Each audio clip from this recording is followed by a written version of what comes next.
starting to hear more Hello often than everyone, others. welcome to my channel. And I asked Mrs. Hill, well, what was that? I'm Madison, 29 years old. The doctor's words hit me like a physical blow. Your uterine condition makes pregnancy impossible. I sat there in that sterile white office, staring at the ultrasound images that might as well have been death certificates for every dream I'd ever had about motherhood. My husband Jake squeezed my hand, but his touch felt distant. The room spun slightly as Dr. Patterson continued explaining medical terms I couldn't process. Scarring, complications, irreversible. Words that carved out pieces of my soul with surgical precision. There are options, she was saying, but her voice sounded like it was coming from underwater. Surrogacy, adoption. I nodded mechanically, but inside, everything was crumbling. Since I was 12 years old, I'd planned my future around being a mother. Baby names written in diary margins. Career choices made specifically to accommodate future pregnancies. My entire identity built around a biological function that would never happen. Where are you watching from today? Drop your location in the comments below and hit that like and subscribe button if you've ever felt like your dreams were ripped away in an instant. You'll definitely want to stick around for what happened next. The drive home was silent except for the hum of tires against pavement. Jake kept glancing at me like I might shatter if he spoke too loudly. Maybe he was right. I felt fragile enough to dissolve completely. At home, I locked myself in our bedroom and stared at the hope chest I'd been filling since college. Tiny onesies. A hand-knitted blanket my grandmother made. A silver rattle that had been mine as a baby. All of it suddenly useless. Mocking me. That night, I didn't sleep. I researched every medical journal, every treatment option, every miracle story I could find online. But the verdict was unanimous. My body had betrayed me in the most fundamental way possible. Depression settled over me like a heavy blanket. Days blurred together. I called in sick to work more often than I showed up. Jake tried to be supportive, but I could see the helplessness in his eyes. How do you comfort someone whose deepest wish will never come true? My twin sister Emma became my lifeline. She brought me groceries, sat with me during the worst crying spells, and held me when I couldn't form words to describe the emptiness inside. This isn't the end, she kept saying. There are other ways. But I wasn't ready to hear about other ways. I was too busy grieving the way I'd always imagined it would happen. 3 months of therapy later, Dr. Roberts finally broke through my wall of self-pity. Madison, refusing to explore options isn't protecting you from more heartbreak. It's guaranteeing your current pain will be permanent. Her words stung because they were true. I'd been wallowing, treating this diagnosis like a death sentence instead of a detour. Slowly, reluctantly, I began researching surrogacy. The process seemed overwhelming. Background checks, psychological evaluations, legal contracts thick enough to choke on. It's a lot, Jake agreed when we discussed it that evening. But if it means we can have our biological child, isn't it worth trying? His enthusiasm surprised me. For months, he'd been walking on eggshells, afraid to push too hard in any direction. But the possibility of biological parenthood had reawakened something in him. Maybe it was reawakening something in me, too. We started interviewing potential surrogates. The agency sent us profiles like we were online dating, but for wombs instead of hearts. Sarah from Portland, yoga instructor, previous successful pregnancy, glowing references. Jennifer from Seattle, teacher, married with 2 children, motivated by desire to help others. None of them felt right. These were strangers who would carry our most precious hope. How could we trust someone we barely knew with everything that mattered? I've been thinking, Emma said during one of our coffee dates. We were sitting in the same cafe where I'd first told her about the diagnosis, where I'd sobbed into my latte about feeling broken and useless. What if you didn't have to trust a stranger? I looked up from my cup, confused. What do you mean? She took a deep breath, her eyes meeting mine with that intensity she'd had since childhood, whenever she was about to announce some grand plan. What if I carried your baby? The words hung between us like a bridge I was afraid to cross. Emma, you can't be serious. I'm completely serious. She leaned forward, her voice gaining strength. Madison, no one could love that baby more than I do before it's even conceived. No one would take better care of it. And no one understands what this means to you better than I do. My throat closed up. The generosity of her offer was overwhelming. It's too much to ask. You're not asking. I'm offering. She reached across the table and covered my hands with hers. We're identical twins. Genetically, we're almost the same person. Who better to carry your child than someone who shares your DNA? That night, Jake and I talked until sunrise about Emma's offer. The legal implications, the emotional complications, the sheer magnitude of what she was proposing to do for us. She's your sister, Jake said finally. If we can't trust her, who can we trust? The fertility clinic appointment felt like a job interview for the most important position in the world. Emma sat beside me, holding my hand as Dr. Patterson explained the process. Hormonal treatments for Emma, egg retrieval for me, careful timing, legal documentation. The success rates are encouraging, Dr. Patterson said, reviewing Emma's medical history. She's young, healthy, no prior complications. From a medical standpoint, this arrangement has excellent potential. Legal documentation proved more complex than any of us anticipated. The contracts were dense with terminology about parental rights, financial responsibilities, medical decision-making authority. Page after page of scenarios none of us wanted to imagine but had to address. This is crucial, our lawyer emphasized, sliding the final documents across his mahogany desk. These contracts establish beyond any doubt that Madison and Jake are the legal parents. Emma is serving as a gestational carrier only. She has no parental rights or responsibilities once the child is born. Emma signed without hesitation, her signature bold and confident. I want this to be crystal clear. This is Madison's baby. I'm just providing a safe place for it to grow. The hormonal preparation took 2 months. Emma endured daily injections with stoic determination, updating me on every side effect, every doctor's visit, every milestone in the process. Her dedication was humbling. I've never seen anyone more committed to someone else's happiness, Jake observed one evening as we reviewed Emma's latest medical reports. Your sister is incredible. I agreed wholeheartedly. Emma was sacrificing her body, her time, her comfort for our dream. How could I ever repay such selflessness? The day of the transfer, we all held hands in the medical facility's waiting room. Emma squeezed my fingers as they called her name. Here we go, she whispered. By this afternoon, I could be carrying your baby. 2 weeks later, the pregnancy test came back positive. Emma called me from her bathroom, crying happy tears into the phone. Madison, it worked. I'm pregnant with your baby. I sank onto my kitchen floor, overwhelmed by gratitude and disbelief. After months of devastation, hope was growing inside my sister's body. Our genetic material, Jake's and mine, finally becoming the child we'd dreamed of. I'm going to take such good care of this baby, Emma promised. I'm going to eat perfectly, exercise gently, avoid everything dangerous. This little one will have the best possible start. For the first time since my diagnosis, I felt genuinely happy. Not just hopeful, but truly, deeply happy. Emma moved into our spare bedroom during her 2nd month of pregnancy. I want you to be involved in everything, she insisted, dragging her suitcase up our stairs. Every doctor's appointment, every ultrasound, every weird craving. This is your pregnancy experience, Madison. I'm just the vessel.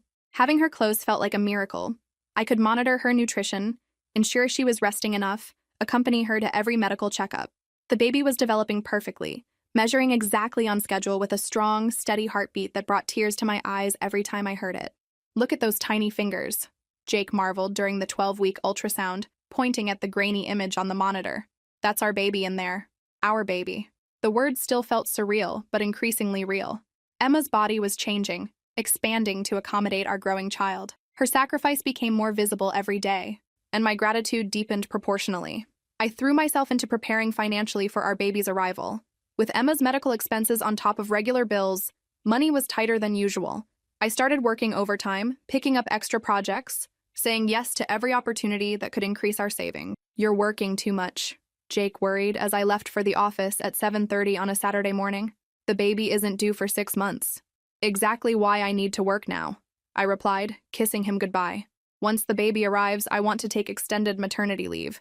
These extra hours now mean more time with our child later. Emma supported my strategy completely. Work as much as you can, she encouraged. I've got everything handled here. The baby and I are doing great. And they were. Emma followed every guideline religiously. Prenatal vitamins, regular exercise, balanced nutrition, adequate sleep. She documented everything in a pregnancy journal that she planned to give me as a keepsake. Your baby's first home was well cared for, she wrote in one entry I accidentally glimpsed. The thoughtfulness of that gesture brought tears to my eyes. By the 5th month, we'd settled into a comfortable routine. I worked long hours while Emma managed her pregnancy with meticulous care. Jake split his time between supporting both of us. Excited about becoming a father, but also grateful for Emma's sacrifice. I don't know how we'll ever thank your sister enough, he said one evening as we watched Emma reading pregnancy books on our couch. She's giving us everything. I agreed completely. Emma was giving us the most precious gift imaginable, our biological child. Nothing could ever diminish my appreciation for that generosity. Everything seemed perfect. Too perfect, as it turned out. I came home early from work that Tuesday, excited to surprise Emma with the organic prenatal supplement her doctor had recommended. The house felt different the moment I stepped inside. Too quiet, but not empty. Voices drifted from the living room, low and serious. I should have announced myself, should have called out hello and given them time to shift whatever conversation was happening. Instead, I set down my bag silently and moved toward the voices, curious about who was visiting in the middle of a weekday afternoon. The living room doorway revealed a scene that rewrote my understanding of reality in a single glance. Jake sat on our couch, holding Emma's hand. Both of my parents flanked them, their expressions grave but supportive. Emma's other hand rested protectively over her rounded belly, over my baby. The child needs to be with its real parents, Jake was saying, his voice calm and certain. This arrangement was always complicated, but now, he squeezed Emma's fingers. Now it's clear what's best for everyone. I gripped the doorframe, my knees threatening to buckle. They hadn't noticed me yet, too absorbed in their conversation to register my presence in my own home. Madison will understand eventually, my mother said, her tone gentle but firm. She's always been reasonable. Once she sees how happy Emma and Jake are together, she'll realize this is the right decision. The baby deserves a stable home with parents who are committed to each other, my father added. This isn't about hurting Madison. It's about doing what's best for the child. Emma nodded, tears streaming down her face. I never planned for this to happen, but I can't deny my feelings anymore. And the baby. She looked down at her belly, voice softening with maternal tenderness. The baby should stay with me. I'm carrying it. I feel connected to it in ways Madison never could. The connection between a mother and child is sacred, Jake agreed. Pregnancy creates bonds that no contract can override. It's natural selection, my father observed with the clinical detachment he'd always applied to uncomfortable situations. The right parents will raise this child. Biology has a way of correcting artificial arrangements. I stood frozen, watching my family discuss my replacement like I was already dead. They'd thought this through, planned it, made peace with their decision to betray me completely. The conversation continued, but I'd stopped processing words. My sister, my twin sister, my closest friend, the person I'd trusted most in the world, was stealing my husband and my baby, and my parents were helping her do it. I backed away slowly, grabbed my keys from the kitchen counter, and left through the back door. None of them noticed my absence until much later. The papers were ready 3 days later. Divorce documents that Jake presented with apologetic eyes and carefully rehearsed explanations about following his heart and doing right by the child. I signed them without argument, my hand steady despite the earthquake in my chest. Madison, I hope you understand this isn't about not caring for you, he said, watching me initial page after page. You're a wonderful woman, but Emma and I, what we have is meant to be. I didn't scream, didn't throw anything, didn't demand explanations for how my marriage had dissolved while I was working overtime to support our growing family. Instead, I nodded and kept signing. Each signature felt like closing a door on the life I'd thought was mine. Where will you go? Emma asked, her voice small with guilt but firm with resolve. She stood in our bedroom doorway, watching me pack my belongings into the same suitcases I'd used for our honeymoon 2 years earlier. I'll figure it out, I replied, folding my clothes with mechanical precision. Amazing how a life could fit into so little space when you stripped away everything that had never really belonged to you. My parents called that evening, their voices heavy with false concern. We know this is difficult, my mother said. But in time, you'll see this was the right decision. The baby will have a loving home with 2 parents who are committed to each other. Emma never planned for this to happen, my father added. Love isn't something you can control. Jake realized where his heart truly belonged. I listened politely, made appropriate sounds of understanding, assured them I harbored no resentment. They seemed relieved by my composure, interpreting my calmness as acceptance rather than the strategic control it actually was, because I wasn't devastated anymore. I was focused. The initial shock had crystallized into something harder and infinitely more dangerous. Clarity. Crystal clear understanding of exactly what had been taken from me and exactly what I could do about it. That night, alone in a cheap motel room, I spread the original surrogacy contracts across the scratchy bedspread. Every page, every clause, every legal safeguard our lawyer had insisted upon. Emma's signature bold and confident on documents establishing that she had no parental rights to the child she was carrying. My child. Created from my genetic material, carried by someone who had explicitly waived all maternal claims. The law was remarkably clear on this point, as I discovered during late-night internet research sessions that stretched until dawn. They thought they'd won, thought they'd stolen my life and my child while I was too weak to fight back. They'd underestimated the woman they'd created through their betrayal. I wasn't the same Madison who'd signed those divorce papers with quiet dignity. I was someone harder, someone smarter, someone with nothing left to lose and everything to reclaim. Someone who understood that revenge served cold was infinitely more satisfying than revenge served hot. My phone buzzed with a text from Emma. Doctor's appointment tomorrow at 2 p.m., 20-week scan. We should know the gender. I deleted the message without responding, then opened a new browser tab to research the best family law attorneys in the state. The baby wasn't due for 4 more months. Plenty of time to prepare for the surprise they'd never see coming. They wanted to play family with my child? Fine. Let them get comfortable. Let them make plans, choose names, decorate a nursery. Let them believe they'd won completely and permanently. In 4 months, they'd learn that some battles aren't over when you think you've won them. They'd learn that legal documents matter more than feelings. And they'd learn exactly what happens when you betray someone with nothing left to lose. The real game was just beginning. You know what they say about rock bottom? It gives you a solid foundation to build on. And let me tell you, I was doing some serious construction work on my new life while my dear sister was busy playing house with my husband and my genetic material. Funny how that works out. The efficiency apartment I rented was about the size of their walk-in closet, but it was mine. No shared decisions about furniture placement, no compromising on wall colors, no pretending to like Jake's sports memorabilia cluttering every surface. Just me, a pull-out sofa bed, and a kitchen table that doubled as my legal research headquarters. Because that's what I was doing with my newfound free time, becoming an expert in reproductive law. While Emma was probably picking out nursery themes and Jake was practicing his devoted father routine, I was memorizing statutes, case precedents, and the fine print that would determine who exactly was having a baby in 4 months. The original contract sat spread across my tiny table like tarot cards predicting the future. Our lawyer had been thorough, almost obsessively so. Every possible scenario addressed, every loophole closed, every contingency planned for. Well, every contingency except the one where my husband fell in love with my sister while she carried our child. Even the best lawyers have limited imagination, I suppose. Gestational carrier agrees she has no claim to parental rights. I read aloud to my empty apartment, my voice dripping with satisfaction. Genetic parents retain full legal custody regardless of circumstances. The words were beautiful in their simplicity. Black and white. Unambiguous. Enforceable. Emma's signature stared back at me from the bottom of page 12. Bold, confident, completely legally binding. She'd signed away any claim to my baby with flourish, probably feeling so generous and selfless. The irony was delicious. I spent 3 weeks researching family law attorneys, reading reviews, checking success rates, analyzing their approach to complex cases. This wasn't a situation for someone's cousin who handled divorces and DUIs. I needed a specialist, someone who understood that biological relationships and legal relationships weren't always the same thing. Margaret Chen came highly recommended by online legal forums. 30 years of experience in reproductive law, a track record of wins in complicated surrogacy cases, and a reputation for being absolutely ruthless when clients' rights were violated. Her consultation fee was steep, but worth every penny for what I was planning. These contracts are ironclad, she confirmed during our first meeting, reviewing the documents with professional appreciation. Whoever drafted this anticipated every possible complication.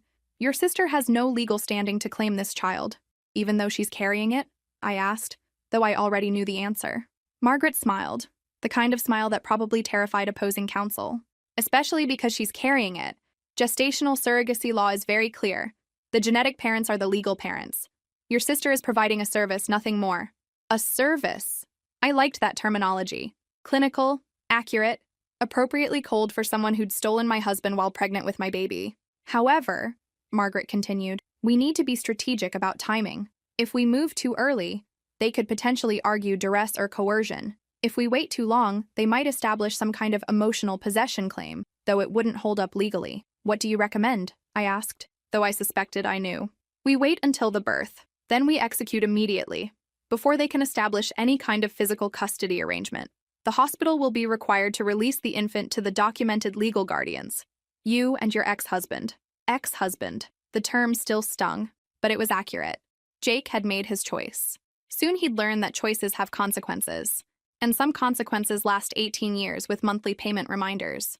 Have you ever wondered what it's like to be a ghost in your own life? That's exactly what the next few months felt like, watching from the shadows while other people lived in the story I'd written for myself. But here's the thing about being invisible. You see everything, and people forget to guard their secrets around someone they think doesn't matter anymore.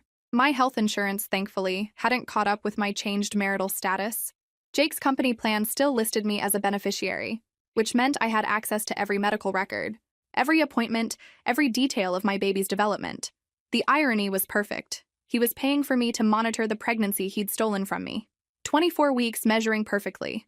I read from the latest ultrasound report, downloaded directly from the patient portal. Estimated due date, March 15th. I marked the date in my calendar with a red pen. March 15th would be the day my new life officially began. Margaret had been busy establishing our legal groundwork, emergency custody orders prepared in advance, hospital notifications filed with the legal department, documentation proving my continued financial responsibility for all medical expenses. Everything ready to execute at a moment's notice. Your sister and ex-husband have no idea what's coming, Margaret observed during one of our weekly strategy sessions. They seem to believe that possession equals ownership. It's a common misconception that works in our favor. Through mutual friends and social media stalking, don't judge me, desperate times call for desperate measures, I kept tabs on their happy little domestic scene. Emma posting pregnancy photos with captions about unexpected blessings and love finding a way. Jake commenting with heart emojis and promises to be the best father possible.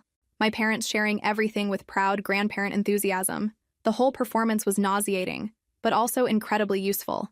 Every social media post, every public declaration of their intentions, every documented statement about their future as a family, all of it would become evidence of their deliberate attempt to steal my child. Keep screenshots of everything, Margaret advised.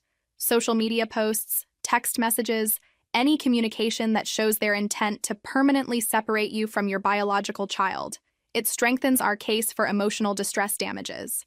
Emotional distress damages. I like the sound of that almost as much as I like the sound of monthly child support payments. Meanwhile, I was rebuilding myself in ways that had nothing to do with legal strategy. The job I'd neglected during my marriage demanded my attention again, and I threw myself into work with renewed focus. Turns out, when you're not spending emotional energy on a cheating husband and a manipulative sister, you have remarkable professional clarity. My boss noticed the change immediately. Madison, your project management has been exceptional lately. Whatever you're doing differently, keep it up. What I was doing differently was channeling my rage into productivity. Every spreadsheet was perfect. Every deadline met early. Every client interaction flawless. Anger, properly directed, was incredibly motivating. 30 weeks, I noted, checking the latest medical update. Emma was experiencing some back pain and swelling, typical third trimester discomforts that I should have been helping her through. Instead, I was analyzing her symptoms for any complications that might affect delivery timing. March was approaching faster than they realized, and unlike my dear sister and ex-husband, I was ready. You ever notice how people get sloppy when they think they've won? It's fascinating from an anthropological perspective, the way victory makes people careless, overconfident, absolutely convinced that their success is permanent. Emma and Jake were about to become a case study in premature celebration. 36 weeks, I announced to my bathroom mirror, reading the latest medical report like a countdown to Christmas. Baby could arrive any time now. The formal tone couldn't hide my excitement. After months of careful planning, we were entering the final phase. Margaret's team had been meticulously preparing our legal arsenal. Emergency custody orders signed by a judge who'd reviewed our case with professional disgust at Emma and Jake's behavior. Hospital notifications ensuring medical staff would be legally obligated to respect documented parental rights. Even security protocols in case my former family tried to interfere with the transfer. Transfer, such a clinical word for taking back what was always mine. The medical records showed that Emma had chosen Riverside General Hospital for delivery, a detail I'd noted with particular satisfaction. Riverside was where I'd been born, where my grandmother had died, where I'd volunteered during college. The staff knew me, respected me, and would follow legal documentation to the letter. Everything's ready, Margaret confirmed during our final preparation meeting. Judge Morrison has signed the emergency custody order. Hospital administration has been notified. Your ex-husband will be served with paternity and support papers immediately following the birth. Support papers. Jake was about to discover that being a biological father came with financial responsibilities that lasted considerably longer than romantic feelings. The child support calculations had been particularly satisfying to review. Based on his current salary, he'd be paying me approximately $1,800 monthly for the next 18 years. What about Emma? I asked, though I already knew the answer. She has no legal standing whatsoever, Margaret replied with professional satisfaction. The contracts she signed are comprehensive. She voluntarily relinquished all parental rights. Any attempt to claim custody will be dismissed immediately. I'd been tracking Emma's social media posts with anthropological fascination. Nursery photos featuring a crib they'd never use, baby clothes organized in drawers that would remain empty, registry lists for items that would never see their intended home. The dedication to this elaborate fantasy was almost admirable. Jake's posts were equally delusional. Photos of himself assembling a changing table, captions about preparing for fatherhood, comments from friends congratulating him on his impending family with Emma. Did he honestly believe that sleeping with my sister somehow transferred legal custody of our child? The male ego truly knows no bounds. My parents had thrown Emma a baby shower last weekend, an event I learned about through carefully monitored social media updates. Photos showed a room full of people celebrating the arrival of a baby that would never live in that house. Never call Emma mommy, never become part of their revised family narrative. The guest list had been interesting. Extended family members who'd presumably been told some sanitized version of events. Family friends who thought they were celebrating a happy ending rather than a spectacular beginning of consequences. Even Jake's parents, apparently buying into whatever story they'd been told about this magical new arrangement. March 12th, I noted, seeing Emma's latest hospital pre-registration update. 3 days ahead of schedule, but within the normal range for delivery. Margaret's team was on standby, ready to execute our plan the moment I received notification that labor had begun. My phone buzzed with a text from an unknown number, probably Emma using a new contact since I'd blocked her months ago. Labor starting. Going to hospital now. Thought you should know. How thoughtful of her. How considerate to keep me informed about the delivery of my own child. I screenshot the message for our legal file, then called Margaret. It's time, I said, surprised by how calm I sounded. They're heading to the hospital now. We'll be there in 20 minutes, Margaret replied. Are you ready for this? Ready? I'd been ready since the day they betrayed me. This was just the culmination of months of careful planning, legal preparation, and strategic patience. More than ready, I said, grabbing my keys and the folder containing every document that would transform this day from their triumph into their worst nightmare. The real show was about to begin. Picture this.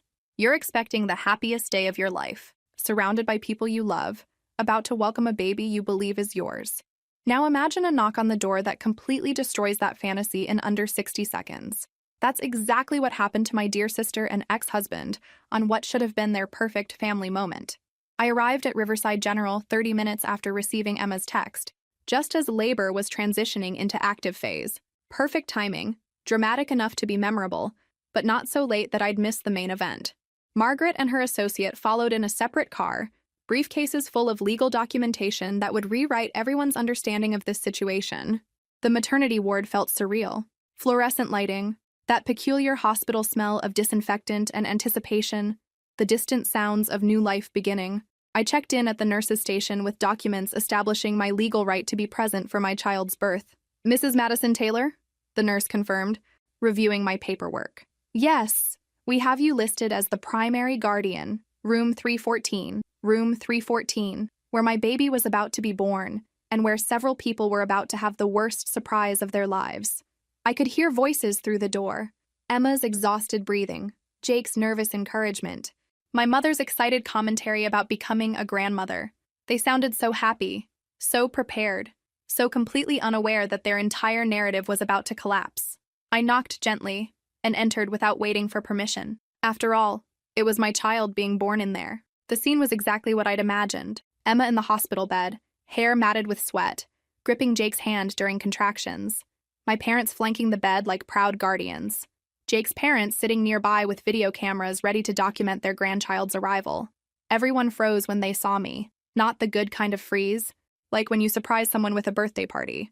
The bad kind, like when you realize the person you thought was dead is standing in your living room holding a legal document. Madison, Emma gasped between contractions. What are you doing here?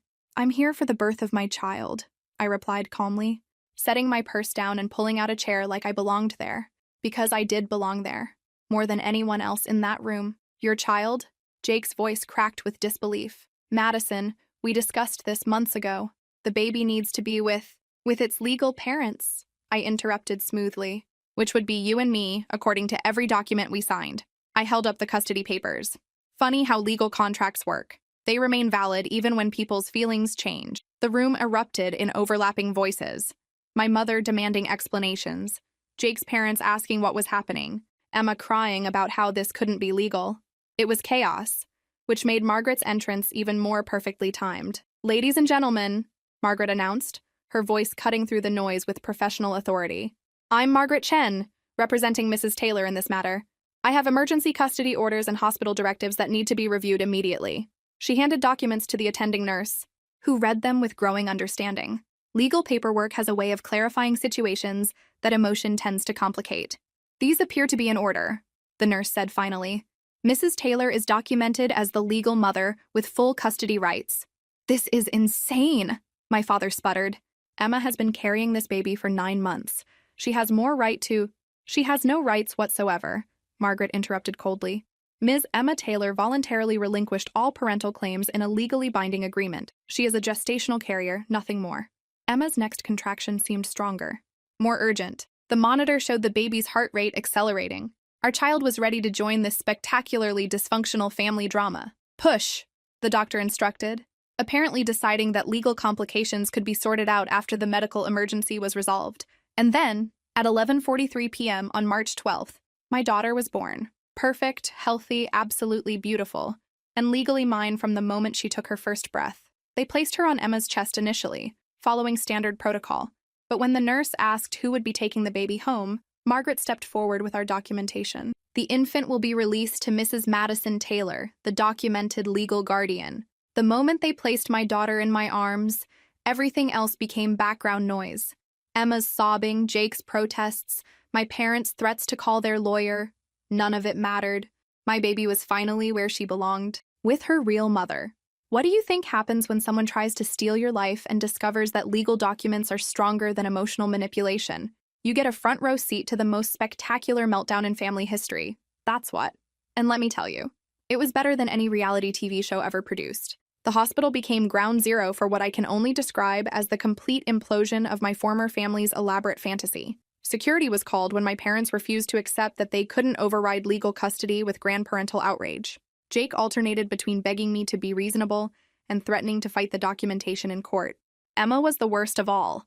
Watching her realize that carrying my baby for 9 months hadn't actually made her its mother was simultaneously heartbreaking and deeply satisfying. She kept reaching for my daughter with this desperate, possessive need that revealed exactly how far she'd fallen into her own deception. "You can't just take her," Emma sobbed as the nurses prepared my discharge paperwork. "I carried her. I felt her move. I'm her mother in every way that matters." "Except legally," Margaret replied with professional detachment, "which is the only way that actually matters. The beauty of legal documentation is its complete indifference to feelings. My daughter belonged to me because I was her genetic mother, and Emma had voluntarily waived all claims.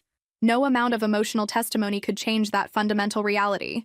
Jake's response was particularly entertaining. He seemed to believe that being the biological father entitled him to some kind of decision-making authority about custody arrangements. His shock when he received paternity papers along with child support calculations was almost comical. $1,800 a month? He sputtered, reviewing the financial obligations that came with his parental rights. "For 18 years? Congratulations," I said sweetly, adjusting my daughter's blanket. "Being a father is expensive. You should have considered that before you decided to become one." My parents tried everything from guilt trips to legal threats. They called their family lawyer, who promptly informed them that surrogacy contracts were ironclad and my rights were unassailable. They threatened to sue for grandparental visitation, until Margaret explained that grandparents have no legal standing when parents refuse access. "You can't cut us off from our granddaughter," my mother pleaded during one particularly dramatic confrontation. "We've done nothing wrong except conspire to steal my child, support my husband's betrayal, and attempt to permanently separate me from my own baby. But sure, nothing wrong at all." Emma's legal attempts were equally futile. She hired an attorney who specialized in emotional custody cases. Apparently, there are lawyers who will take any case if the retainer check clears. Her argument centered on the bond she'd formed during pregnancy, and her belief that carrying a baby creates maternal rights that transcend contracts. The judge who reviewed her petition was less than impressed. "Ms. Taylor," he said with barely concealed irritation, "you voluntarily entered a gestational carrier agreement. You explicitly waived parental rights. The child's genetic parents never relinquished their legal standing. Your petition has no basis in law. Case dismissed." Next, Jake's child support obligations became legally enforced 3 weeks after our daughter's birth. $1,800 monthly, plus half of all medical expenses, educational costs, and childcare fees. His romantic gesture of leaving me for my sister was turning into the most expensive midlife crisis in recorded history.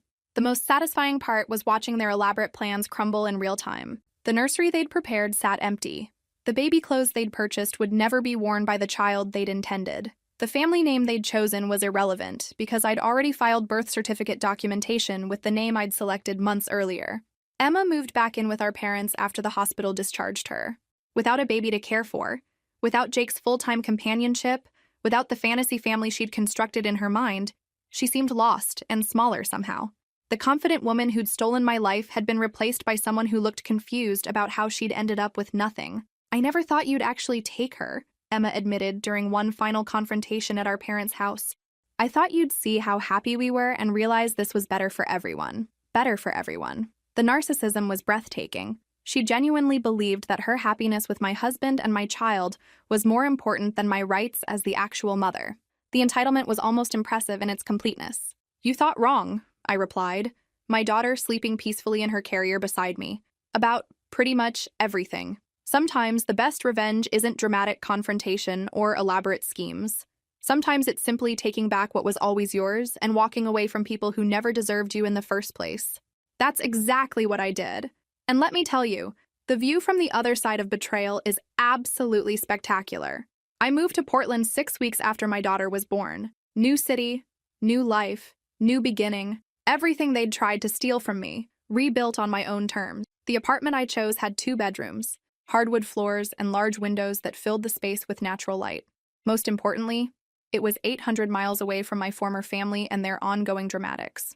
What do you think will happen next? Drop your predictions in the comments below and make sure you're subscribed for more stories like this one. Emma tried calling for weeks after I left. Voice messages that started angry, progressed through bargaining, and eventually devolved into desperate pleading.